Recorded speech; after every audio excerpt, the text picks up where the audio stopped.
گے تو کیا بات بنے گی۔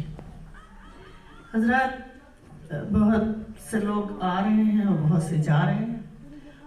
ظاہر سی بات ہے، دنیا کا سلسلہ ہے جو اکیڈمی میں بھی قائم ہے۔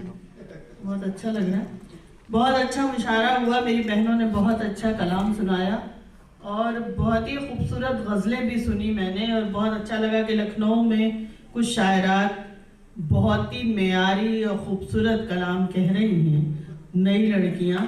اللہ سے یہ امید ہے کہ ان کا قلم اور زوردار ہو اور اچھا کہیں، بہت اچھی بات ہے۔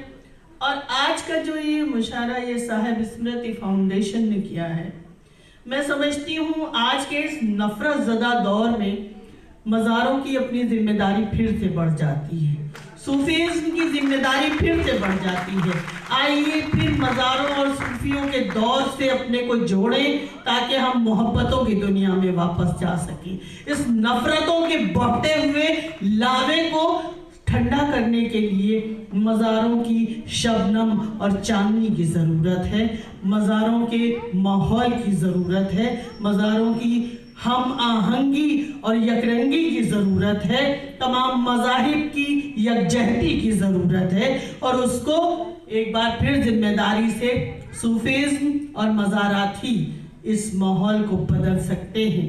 اتنا گندا کر دیا ہے ماحول ہمارا، اتنا خراب کر دیا ہے ہندوستان کا ماحول کہ ہندوستان کو ہندوستان کہنے میں بھی خجالت ہوتی ہے۔ کہیں کچھ ہو رہا ہے، اور عورت ناری نارائنی ہے، نہیں ناری نارائنی تھی۔ آج کے دور میں جو بچیوں کے ساتھ، لڑکیوں کے ساتھ، ابھی دلت لڑکی سنجلی کے ساتھ جو ہوا، جلا دیا گیا پیٹرول سے، تو میں یہ کہنا چاہتی ہوں اپنی ڈائس پر بیٹھی ہوئی تمام جو شاعرات ہیں اور شاعرات بچیاں اور بہنیں ہیں کہ آپ لوگ کلام کہتی ہیں، آپ کو کہنے کا ذریعہ ملتا ہے، مائک ملتا ہے، اور آپ پڑھتے ہیں جہاں جہاں بھی جاتے ہیں، تو شدت سے اس لیے آواز اٹھائیں، ان بچیوں ان لڑکیوں کے لیے کلام کہیں اور کلام کہہ کر پڑھیں، تاکہ لوگوں کے ذہنوں میں جہاں تک بھی آپ کو مجمع ملتا ہے وہاں تک یہ بات پہنچے۔ میں ریکویسٹ کر رہی ہوں، یہ گزارش ہے۔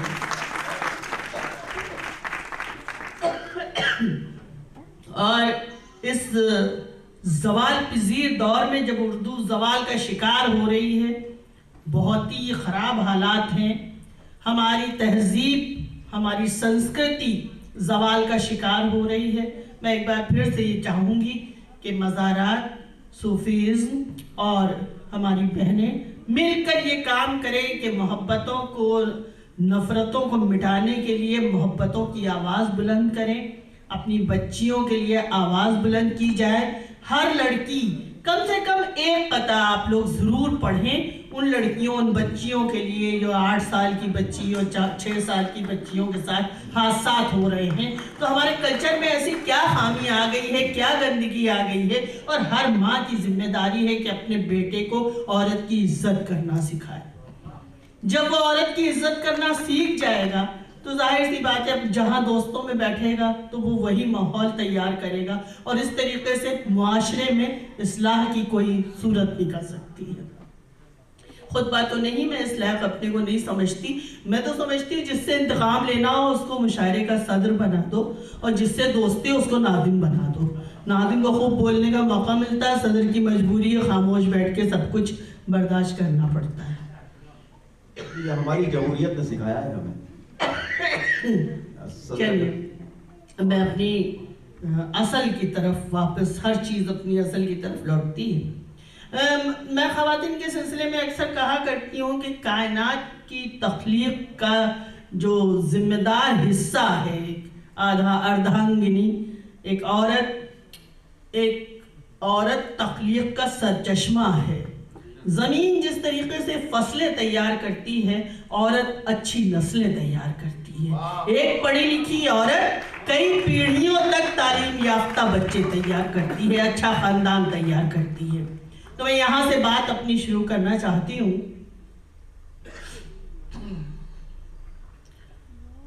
آپ کی اس بزم کی زینت نہیں، عزت ہوں میں۔